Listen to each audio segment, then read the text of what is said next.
ইরানের সর্বোচ্চ ধর্মীয় নেতা রাহবার ইমাম আলী খামেনির জানাজা ও দাফনে যে বিপুল জনসমাগম দেখা গেল, এটিকে আপনি আসলে কিভাবে দেখছেন?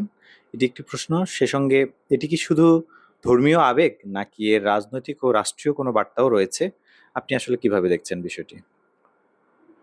আসলে ইমাম খোমেনি, যিনি ইসলামী বিপ্লবের রূপকার এবং যার নেতৃত্বে ইরানে ইসলামী বিপ্লব সংগঠিত হয়েছে 1979 সালে, ইমাম খোমেনির পরেই রাহবার হন আলী খামেনি। আলী খামেনি আসলে কে? আলী খামেনি হলেন ইরানের যে প্রেসিডেন্ট ছিল রিভলিউশনের পরে, বানি সাদর। ওই বানি সাদর ছিল মূলত সিআইয়ের গোলাম। সাদ্দাম যখন ইরান অ্যাটাক করে, তখন বানি সাদর সেনাবাহিনীর প্রধান প্রেসিডেন্ট হিসেবে, সেনাবাহিনীর তিনি সর্বাধিনায়ক। তিনি যখন খুররাম শহরের দিকে আবাদান আহওয়াজ দিয়ে যখন সাদ্দামের বাহিনী ইরান আক্রমণ করে, তখন বানি সাদর বলে তার বাহিনীকে যে ওরা অনেক অ্যাডভান্স করছে, তোমরা পিছিয়ে আসো। আবার যখন ওরা পিছিয়ে এসে যখন আবার তারা সাজা নিজেদের অবস্থান তৈরি করে, আবারও পিছিয়ে আসতো। এইভাবে পরপর 3বার ইরানি বাহিনীকে সাদ্দামের বাহিনীকে বাধা দেওয়া থেকে বানি সাদর বিরত রেখে সাদ্দামের বাহিনীকে ইরানের বিশাল এলাকা দখলের সুযোগ করে দেয়। এরপরে ইরানের জেনারেলদের সন্দেহ হয় যে আসলে প্রেসিডেন্ট কেন এটা করতেছে। তারপরে তারা যখন অনুসন্ধান করে, বানি সাদর তখন বুঝতে পেরে সে এক রাতে মহিলাদের ড্রেস পরে, দাড়ি গোঁফ শেভ করে, সে প্লেনে উঠে মহিলা সেজে সে বোরখা পরে ইরান থেকে পালিয়ে যায়। এই যে বিশ্বাসঘাতক বানি সাদর পালিয়ে গেল, এরপরে প্রেসিডেন্ট হন রাহবার আলী খামেনি। তখন উনি রাহবার ছিলেন না, তখন আয়াতুল্লাহ আলী খামেনি, হুজ্জাতুল ইসলাম ছিলেন প্রথমেই। তিনি ওই ইরানের এক যুদ্ধ চলাকালীন ওই যে প্রেসিডেন্ট হয়েই তিনি ইরানি বাহিনীকে নেতৃত্ব দিলেন এবং দ্রুত ইরানি বাহিনীকে পশ্চাৎপদ হওয়ার বাধ্য করলেন ইরাকিদের, এবং ইরাকি বাহিনী আস্তে আস্তে তারা পশ্চাৎ অপসারণ করতে লাগলো। এবং এই সাইয়েদ আলী খামেনির নেতৃত্বে ইরান তাদের যে সমস্ত এলাকা ইরাকি বাহিনী দখল করেছিল সেগুলো পুনরুদ্ধার করে।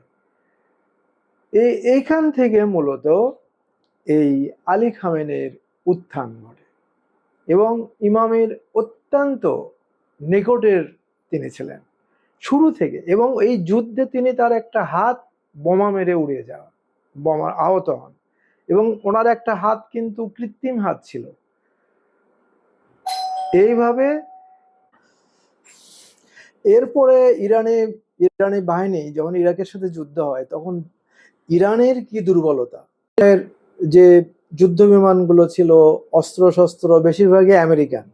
তো আমেরিকা কি করলো, ইরানকে তাদের স্পেয়ার পার্টস সরবরাহ বন্ধ করলো, এবং সাদ্দাম হোসেনকে ওইদিকে এই কুয়েতের আমির, সৌদি আরব, সেই সময়ের আরব শাসকরা হাজার হাজার কোটি ডলারের সহায়তা দিল। সেগুলো দিয়ে সাদ্দাম ফ্রান্স থেকে মিরেজ বিমান কিনলো এবং বিভিন্ন দেশ থেকে সে অস্ত্র সংগ্রহ করলো, কিন্তু ইরান পারছিল না। তারপরে মিসাইল, এই দূরপাল্লার মিসাইল সাদ্দামকে দেওয়া হলো। তখন ইরান ছিল মূলত অসহায়, ইরানের হাতে আধুনিক অস্ত্র শস্ত্র ছিল না, এবং যা ছিল গোলা বারুদ ছিল, সেই সমস্ত ফাইটারের জন্য যে মিসাইল ছিল সেগুলো আস্তে আস্তে শেষ হয়ে যাচ্ছিল।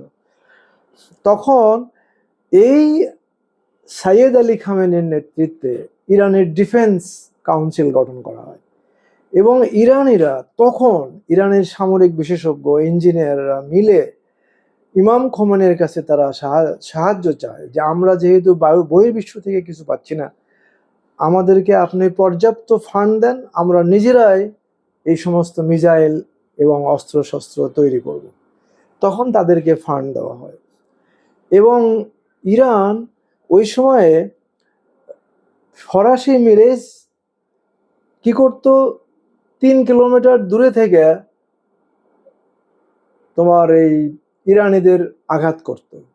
ইরানিদের যে আহ, ইয়া এই যে ইরানিদের যে মিসাইলের যে ছিল রাডার, এই রাডার হিট করতো। তো রাডার হিট করলে পরে তো আর প্লেন দেখতে পাবে না। তখন ইরানিরা করলো কি, নিজস্ব টেকনোলজি দিয়ে তারা একটা রাডার তৈরি করলো, যে রাডারে তারা ওই আগে 3 কিলোমিটারের বেশি দেখতে পারতো না, তারা 5 কিলোমিটার দূরেই তারা দেখতে পারলো। তখন তারা করলো কি, 1 সপ্তাহের মধ্যে সাদ্দাম হোসেনের প্রায় 15টা প্লেন ফেলাই দিল। কারণ তাদের হিট করার আগেই এদের মিসাইল গিয়ে ওই প্লেনগুলোকে হিট করলো। তখন সাদ্দাম হোসেন ইরানে প্লেন পাঠানো, ফাইটার জেট পাঠানো বন্ধ করলো। এবং তখন সমালোচনা শুরু হলো যে ইরানকে হয়তো কেউ টেকনোলজি দিয়েছে, তারা এটা কোথায় পেল, কিন্তু ইরানিরা তখন নিজেরা এটা তৈরি করেছে।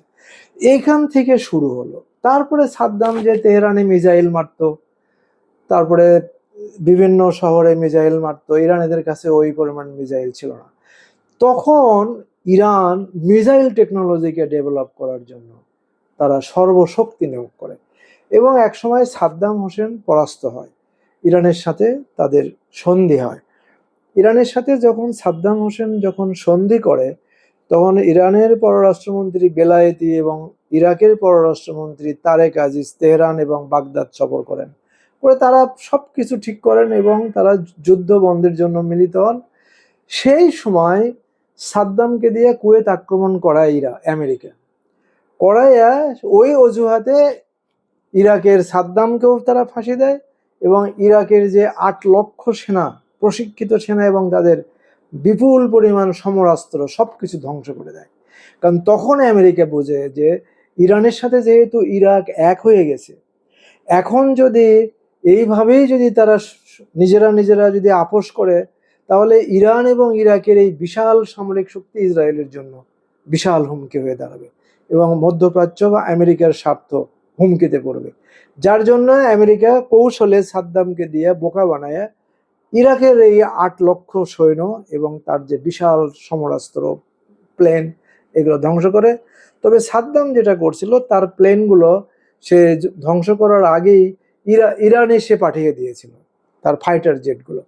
যাই হোক, এই সমস্ত কিছু এই আজকে যে রাহাবার শহীদ আয়াতুল্লাহ খামেনেই, ওনার তত্ত্বাবধানেই সবকিছু হয়েছিল।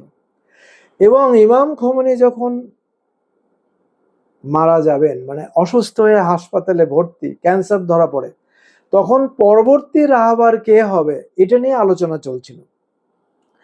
তখন ইমাম খোমেনি কিন্তু কাউকে বলে যাননি কারো কথা যে আমার পরে অমুক রাহাবার হবে। তিনি একদিন টেলিভিশন দেখতেছিলেন ওনার ছেলের সাথে বসে, ওনার বড় ছেলের সাথে। তারপরে আয়াতুল্লাহ খামেনেই তখন প্রেসিডেন্ট হিসেবে নর্থ কোরিয়া সফর করছিলেন। নর্থ কোরিয়ায় যখন তাকে গার্ড অফ অনার দেওয়া হচ্ছিল এবং উনি যখন ওই গার্ড অফ অনার নিচ্ছিলেন, তখন ইমাম খোমেনি তার ভিতর থেকে একটা কথা বেরিয়ে আসে যে যে খামেনেই আমার উত্তরাধিকারী হওয়ার যোগ্য। ইমাম খোমেনি মারা যাওয়ার পর যখন তাদের গার্ডিয়ান কাউন্সিল, যখন এই শুরা যখন পরবর্তী রাহবার নির্বাচন করবে কে হবেন, তখন এই ইমাম খোমেনির ছেলেকে তারা জিজ্ঞেস করেন।